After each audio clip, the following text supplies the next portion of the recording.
बिहार की राजनीति को समझना एक पहेली सुलझाने जैसा है। यहाँ के चुनावी खेल को समझना है तो सिर्फ नंबर और नाम नहीं, बल्कि जमीन की धड़कन समझनी पड़ेगी।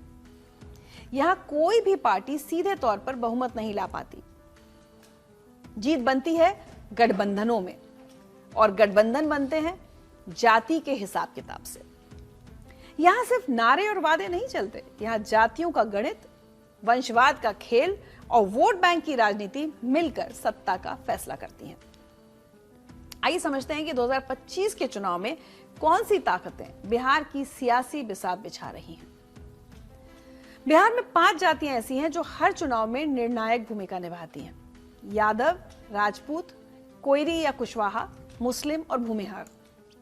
इन 5 जातियों के पास न सिर्फ संख्या बल है, बल्कि जमीन का बड़ा हिस्सा भी है। दिलचस्प बात यह है कि राजपूत और भूमिहार उच्च जाति से आते हैं, जबकि यादव और कोयरी ओबीसी कैटेगरी में है। बिहार की कुल आबादी में मुसलमान 18% और यादव 14% हैं। मतलब साफ है, ये दोनों जातियां मिलकर राज्य की आबादी का 1/3 हिस्सा बनाती हैं।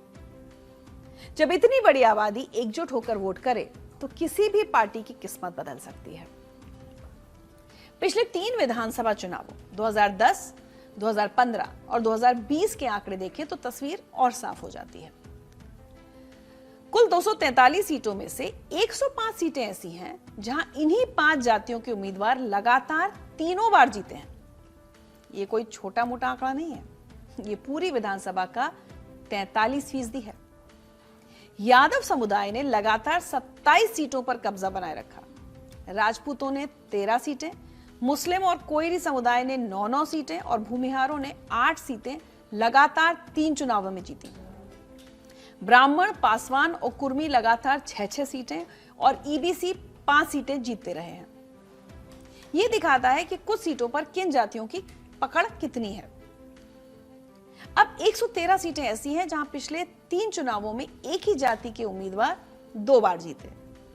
यादवों ने 18 सीटें, राजपूतों ने 15, भूमिहारों ने 13, मुस्लिमों ने 9 और कोयरी समुदाय ने 7 सीटें 2 बार जीती।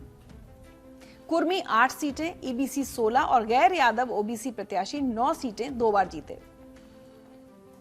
तो कुल मिलाकर देखें तो यादव समुदाय 45 सीटों पर, राजपूत 28 पर, भूमिहार 21 पर, मुसलमान 18 पर और कोयरी 16 सीटों पर 2 या 3 बार जीत दर्ज कर चुके हैं। ये आंकड़े बताते हैं कि बिहार में जातिगत समीकरण कितना गहरा है। पूर्णिया जिले की बात करें तो यहां की 8 सीटों से मुस्लिम उम्मीदवार लगातार जीतते आ रहे हैं। यह इस इलाके की जनसंख्या संरचना को दर्शाता है। पूर्णिया में मुस्लिम आबादी की बड़ी तादाद है और यहां की राजनीति में उनकी भूमिका निर्णायक रहती है। एक समय था जब बिहार की राजनीति में मुस्लिम वोटरों की भूमिका गेम चेंजर मानी जाती थी, लेकिन नीतीश कुमार के युग में इनकी प्रासंगिकता में कमी आई है। 2023 की जातिगत गणना के मुताबिक बिहार में मुस्लिमों की आबादी 2 करोड़ 30 लाख है, यानी कुल आबादी का करीब 18%। लेकिन विधानसभा में उनकी मौजूदगी 8% से भी कम है।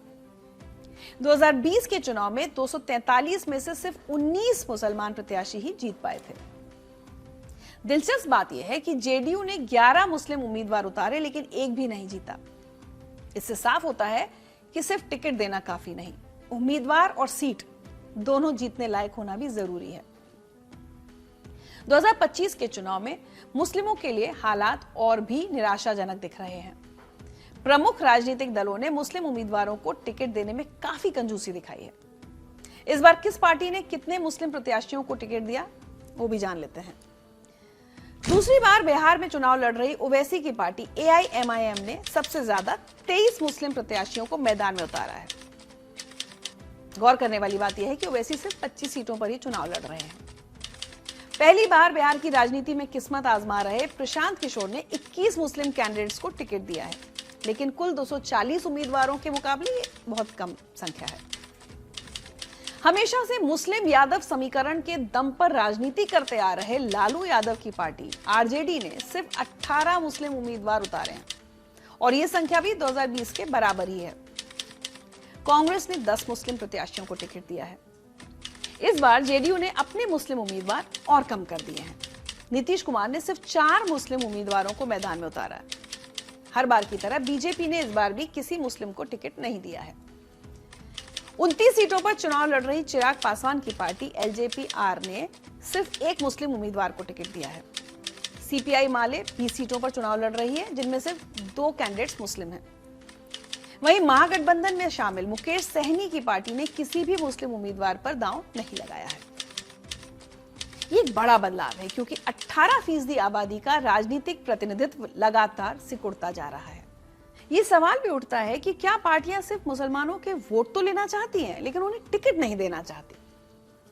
बिहार की राजनीति में एक और बड़ा मुद्दा है परिवारवाद, लेकिन जिस तरह यह फल फूल रहा है वो चौंकाने वाला है। पिछली विधानसभा में 243 में से 70 विधायक यानी 28.81% राजनीतिक परिवार से थे, मतलब हर 4 में से एक विधायक। आरजेडी इस मामले में सबसे आगे है। पार्टी के 71 विधायकों में से 30 यानी 42.25% राजनीतिक परिवार से ताल्लुक रखते हैं। लालू परिवार की पार्टी होने के कारण यह आश्चर्यजनक नहीं है, लेकिन आंकड़े बताते हैं कि पार्टी में परिवारवाद कितनी गहरी जड़ें जमा चुका है। जेडीयू में 44 विधायकों में से 16 यानी 36.36%, बीजेपी में 80 में से 17 यानी 21.25% राजनीतिक परिवार से हैं। कांग्रेस की 17 सीटों में से 4 पर राजनीतिक परिवार से विधायक हैं। इस बार के चुनाव में वंशवाद और भी खुलकर सामने आया है।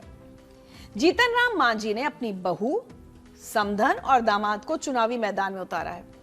एक परिवार से 3 रिश्तेदारों को टिकट देना दिखाता है कि पार्टियों में कार्यकर्ता नहीं, परिवार मायने रखता है। पूर्व सांसद अरुण कुमार का बेटा ऋतुराज जहानाबाद जिले की घोसी सीट से जेडीयू के उम्मीदवार हैं। उनके भाई अनिल कुमार टिकारी सीट और भतीजे रोमित अतरी विधानसभा सीट से एचएम के टिकट पर चुनाव लड़ रहे हैं। एक ही परिवार के 3 सदस्य अलग अलग सीटों से अलग अलग पार्टियों के टिकट पर उतरे हैं। ये राजनीति है या पारिवारिक व्यवसाय? उपेंद्र कुशवाहा ने अपनी पत्नी स्नेहलता को सासाराम से उम्मीदवार बनाया है। मुकेश सहनी ने अपने भाई संतोष सहनी को गौड़ा बौराम से मैदान में उतारा। सांसद शहाबुद्दीन के बेटे उसामा और पूर्व मुख्यमंत्री दारोगा प्रसाद राय की पोती करिश्मा राय भी चुनाव लड़ रही हैं। दोनों को आरजेडी ने टिकट दिया है। ये सिर्फ कुछ नाम भर बता रही हूं मैं आपको, असली लिस्ट बहुत लंबी है। हर पार्टी में नेताओं के बच्चे, भाई बहन, भतीजे भतीजियां, दामाद, बहुएं चुनावी मलाई खा रहे हैं। कार्यकर्ता हाशिए पर धकेले जा रहे हैं, जबकि परिवार मंच पर चमक रहे हैं।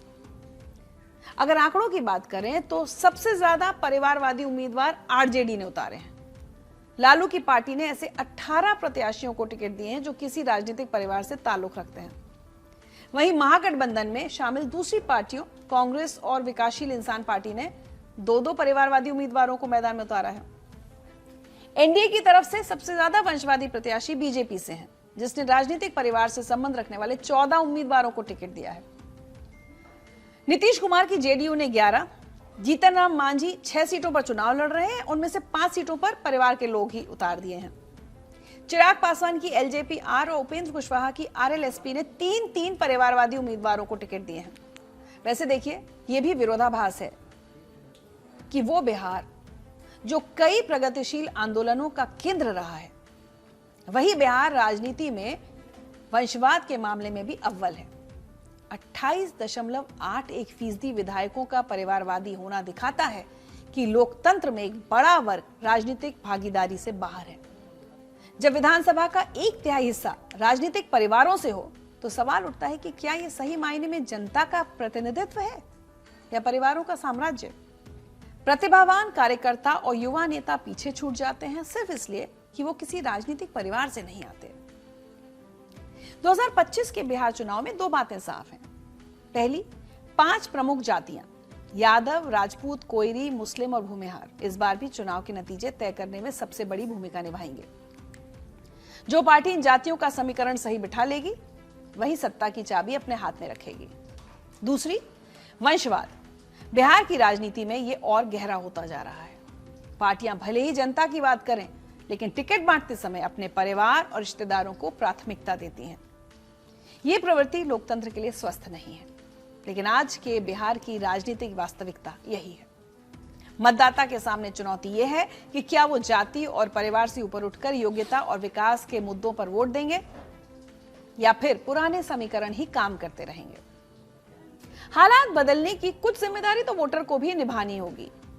वंशवाद वाली राजनीति खत्म करनी है तो ऐसे उम्मीदवारों को नकारना होगा जो सच्चे लेकिन आम कार्यकर्ताओं की उम्मीदों पर पानी फेरकर सिर्फ परिवारवाद के दम पर टिकट हासिल करने में कामयाब हुए हैं। बाकी फैसला तो बिहार की जनता को करना है।